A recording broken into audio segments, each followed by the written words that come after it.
So, welcome, Jermaine Butler. Thank you.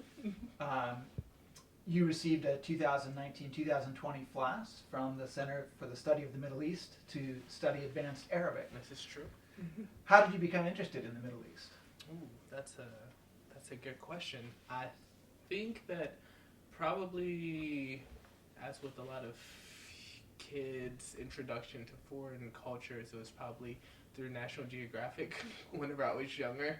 And, seeing all the images and everything and those issues. And then eventually, whenever I got older, I'd say every now and then a little bit of Middle Eastern music would sort of maybe work its way into my life, and eventually the Arabic language. In Louisiana, we have a huge Arabic, mainly like Palestinian and Jordanian population, and Lebanese also, which has been there for over 100 years now, oddly enough. And we have, I'd say, more Lebanese restaurants per square mile than any other city in the United States, probably. And so whenever I got to college, I was looking for something to do. I tried economics first, which was terrible. I'm not good at that at all. And a bunch of different other fields until I found my way to international studies, and eventually to international studies with a focus on Africa and the Middle East. And then I started taking a few classes on the subjects and started taking Arabic classes, and it sort of just snowballed from there. And now you are a PhD candidate in the Central Eurasian Studies or Near Eastern Languages and Cultures? I'm a PhD candidate in Near Eastern Languages and Cultures. And what is your current research focus on? Well, this is my first year right now, so I haven't gotten too deep into my research, but I'm hoping to combine my love of music with my love of the Arabic language and literature, and study seafaring music, specifically in Kuwait.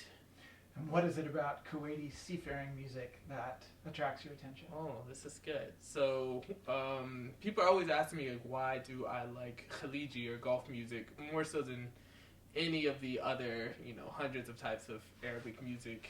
And it really does, since it's located in the Gulf, and it's this meeting place of so many different cultures, like African and Iranian and Indian, and all of that is very heavily present in the music, especially in the rhythms, very heavy African influences. And whenever you hear it, it really does just move me personally a lot more than other genres of Arabic music. And so the more I started learning about the history of the region and how big of a role music played for the people in that region, the more I just fell in love with it. Okay. How has the FLAS from the Center for the Study of the Middle East helped you to pursue your interest in Middle Eastern music? So this FLAS, I tell everyone that I meet that FLAS is the greatest possible thing that any student could ever get, and I encourage everyone to constantly apply for FLAS. It just frees up a lot of time for me to, especially since I'm in this PhD stage of things, and all of my days are so busy, and I can barely find any free time for myself. I couldn't imagine how I would have any free time to do any sort of personal research without having this FLAS. Plus, it also helps pay for me to study Arabic even more, at this advanced level, which I will definitely need for research purposes.